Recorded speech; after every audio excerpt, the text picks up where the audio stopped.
Oi, eu sou o Felipe e no início tudo era vazio e sem forma. Talvez soe como a introdução de como o Deus judaico-cristão criou tudo, mas estamos falando de mitologia nórdica. Aqui, antes de tudo surgir, o vazio absoluto reinava num abismo chamado Ginnungagap. O Ginnungagap era o espaço primordial, uma imensidão desprovida de vida, onde os mundos ainda não tinham forma nem propósito. Essa narrativa surge no Gylfaginning, uma seção da Edda em prosa, um material elementar para entender no que os nórdicos acreditavam, e descreve o surgimento do cosmos a partir desse caos. Bem antes de Midgard, o mundo dos humanos, ser criado, já existiam dois domínios opostos: Muspel, um lugar abrasador tão quente que nenhum estrangeiro ousava atravessá-lo, e Niflheim, um reino de neblina e gelo. Em Niflheim nascia uma fonte chamada Hvergelmir, que dava origem a diversos rios conhecidos como Elivagar. Esses rios envenenados fluíam continuamente, afastando-se cada vez mais da fonte,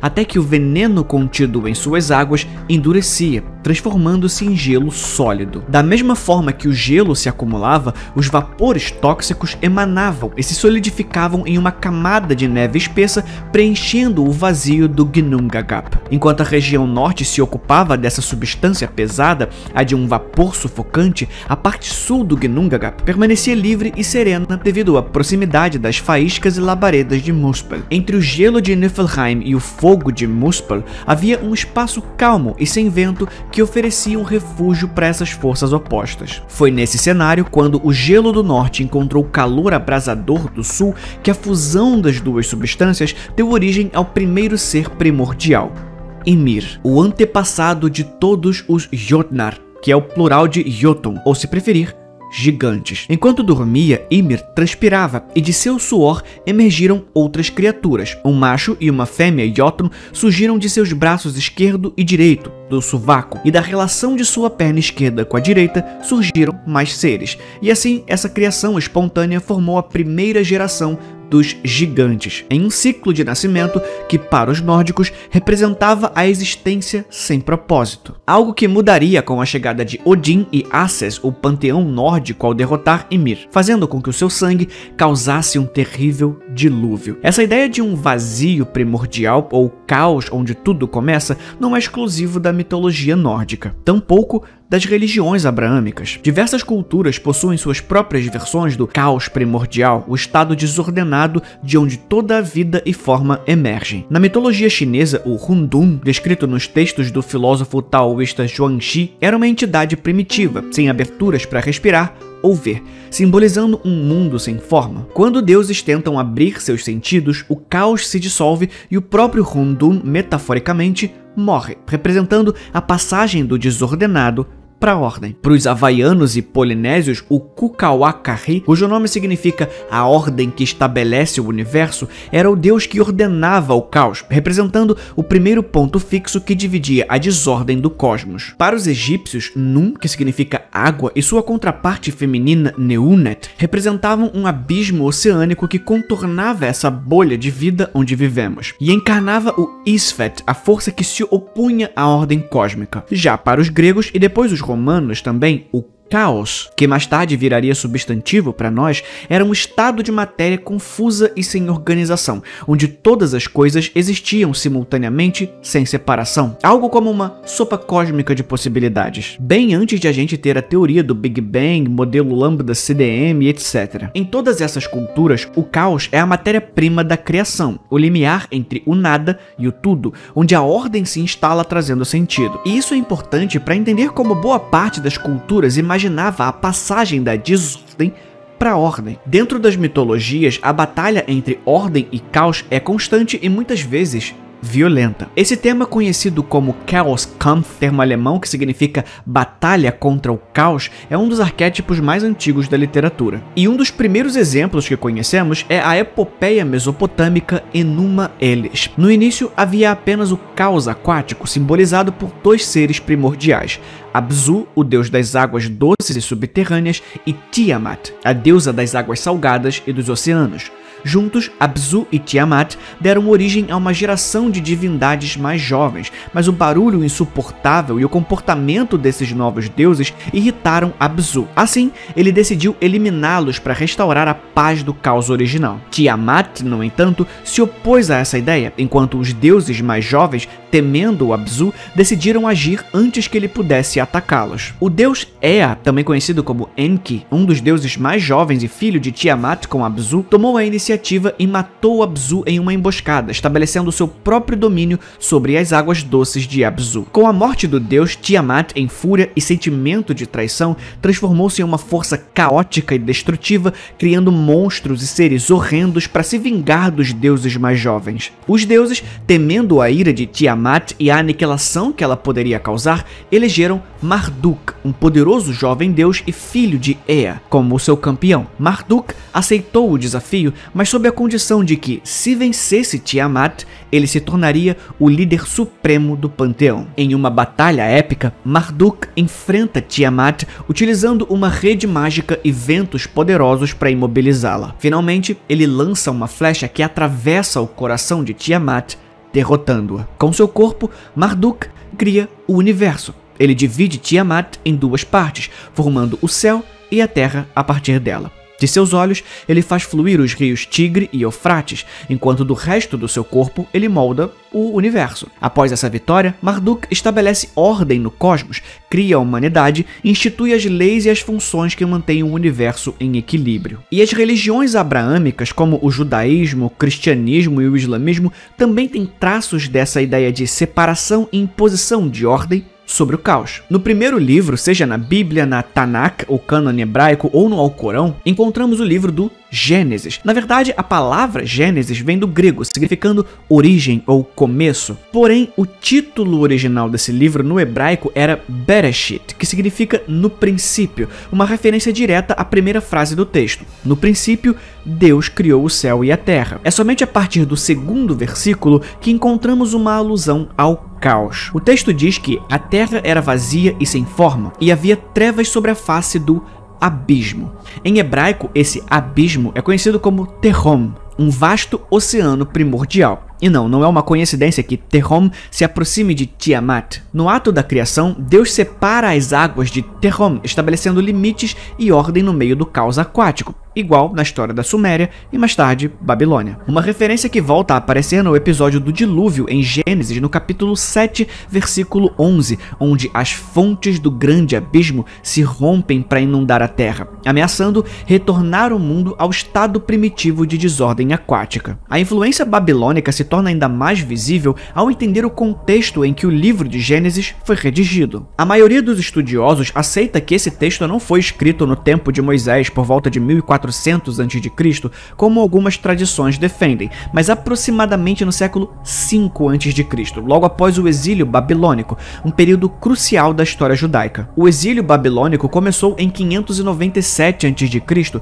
quando o rei Nabucodonosor II conquistou Jerusalém e deportou parte significativa da população judaica para Babilônia. O que eu tô querendo dizer é que se quase todo mundo tá falando dos mesmos temas, talvez a gente devesse colocar maior atenção nisso. Talvez as mitologias antigas sobre o caos primordial nos ofereçam uma lente interessante para pensar sobre o verdadeiro caos primordial, do ponto de vista científico. Esse estado inicial que a ciência tenta decifrar com teorias como o Big Bang também sugere um começo sem forma ou estrutura definida, um nada de onde todas as coisas emergem. A forma como as culturas antigas imaginavam o cosmos surgindo da desordem ressoa de maneira surpreendente com a ideia científica de um universo que se expande e se organiza a partir de um ponto de energia e matéria puramente concentrados. As mitologias, assim, não só inspiraram narrativas sobre a criação, mas talvez tenham antecipado essa busca moderna por entender a origem do universo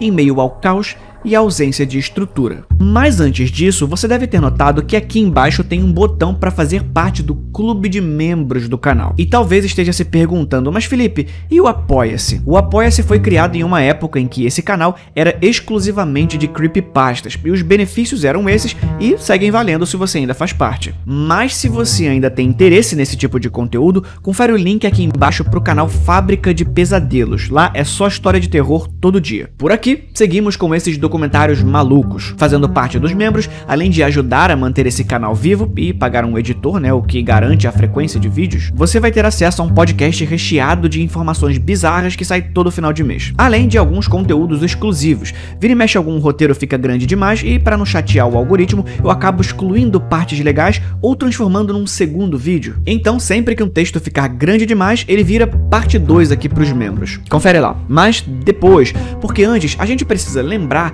que os gregos tinham uma relação peculiar com o caos. Para eles, o caos era quase uma presença, uma entidade e, ao mesmo tempo, uma condição. Na Teogonia de Hesíodo, encontramos de novo essa ideia de caos como a origem de tudo. Ele surge primeiro, um vazio que não é exatamente vazio, eu já vou chegar lá, seguido de Gaia, a terra, seguido de Tártaro, um abismo profundo, e então Eros, o desejo.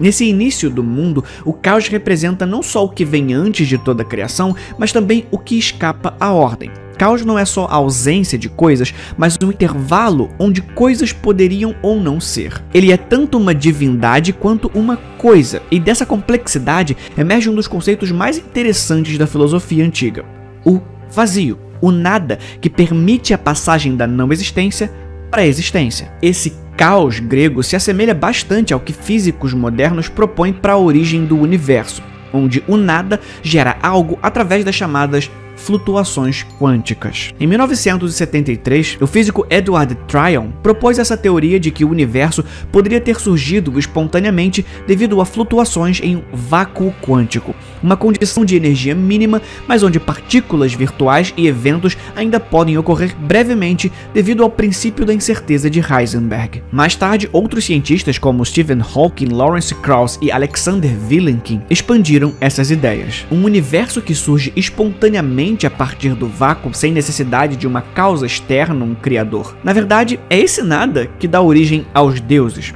De certa forma, o mito e a ciência concordam nisso. Seja qual a forma que você tentar acessar essa transição do caos primordial para alguma ordem, você vai provavelmente dar com o nariz num muro assustador chamado fechamento cognitivo, um termo proposto por Colin McGinn, um fenômeno que se refere aos limites inerentes da mente humana para resolver certos problemas. Há questões que a nossa mente simplesmente não consegue resolver. Não porque as ferramentas que a lógica e o método científico nos fornecem são precárias, mas porque não possuímos o aparato cognitivo necessário. O que é a consciência? Qual a natureza da experiência subjetiva? Nós realmente temos livre-arbítrio? Qual é o sentido da vida? E principalmente, por que existe algo em vez de nada? Evoluímos para sobreviver, para caçar e nos proteger. O cérebro, numa savana ancestral, precisava resolver problemas práticos e imediatos, não mistérios sobre o vazio e a existência. Mas aqui estamos nós, macacos assustados, que de repente se deram conta de questões filosóficas complexas. E aí esse fechamento cognitivo se torna uma parede invisível. Algumas respostas permanecem fora do nosso alcance, e isso só aumenta a angústia. Nietzsche, por exemplo, disse em Além do Bem e do Mal que quando você olha muito tempo para um abismo, o abismo olha para você. Eu e Nietzsche estamos claramente falando de abismos diferentes, mas a ideia se mantém. Encarar o caos, o nada, o abismo de forma prolongada é se abrir a uma experiência de confronto com algo que não responde, que não devolve sentido. O abismo aqui representa a introspecção nas negatividades da vida, o mergulho no que não se resolve. Esse exercício intenso de introspecção, onde se encara a possibilidade de que a vida talvez não tenha um propósito maior, desgasta quem ousa enfrentar esses aspectos. Respostas são como brinquedos nas mãos de uma criança mimada. Quando temos, brincamos um pouco e cansamos e largamos para lá. Mas quando não podemos ter, a gente se joga no chão e esperneia. E por vezes, até tem a pachorra de gritar, eu nem queria mesmo. Curiosamente, o caos primordial é uma abstração, uma criação da mente para representar o nada como algo, mesmo que o nada em si seja apenas nada. É um conceito negativo, sem forma, sem função, e isso nos assombra porque só conseguimos pensar no nada como o espaço onde ainda não colocamos nada. Como não conseguimos imaginar um nada absoluto, cessamos a angústia concebendo a matéria existindo, mas sem estrutura, sem propósito. Assim surge uma ansiedade real em lidar com ideias que são anteriores a nós. pré-existenciais, coisas que estavam lá antes de sermos capazes de formular perguntas sobre elas. Talvez todas as culturas que tentaram explicar o caos primordial estivessem, na verdade, enfrentando um tipo de niilismo epistemológico. Niilismo vem do latim nihil, que significa nada. Esse termo foi adaptado para o francês nihilisme no século XIX e passou a ser usado para descrever uma filosofia que enfatiza a ausência de valor, sentido ou propósito inerente ao mundo. A popularização do termo é atribuída ao escritor russo Ivan Turgenev em seu romance Pais e Filhos, de 1862. E ao filósofo alemão Friedrich Nietzsche, lá no Além do Bem e do Mal que eu citei, onde ele explorou o conceito de niilismo em sua crítica à moralidade e aos valores da sociedade ocidental, mesmo que ele já tenha abordado o tema, ainda que sem a palavra, em escritos anteriores. E claro, epistemológico, que deriva do grego episteme, que significa conhecimento, e logos, que significa razão ou discurso. Então, epistemologia é o estudo do conhecimento, especificamente a investigação das suas origens, validade e limites. E eu gosto desse termo porque ele descreve bem a angústia do vazio de significado. Hort, um pragmatista, argumenta que o conhecimento é uma construção social moldada por interesses, sem fundamentos sólidos na realidade objetiva. Já Derrida, com sua desconstrução, sugere que a linguagem é instável e incapaz de transmitir significados fixos, tornando toda busca por sentido ou verdade definitiva através dela uma iniciativa falha. Ao tentar entender o caos primordial, estamos face a face com o fato de que a existência do universo, para nós, é um mistério que talvez nunca decifremos, porque estamos presos em nossa perspectiva humana. Talvez estejamos ainda no caos primordial da consciência humana, e o que vier depois de nós se pergunte como é que não estava óbvio para eles. Esse foi o vídeo de hoje, a gente se vê na próxima. Fui.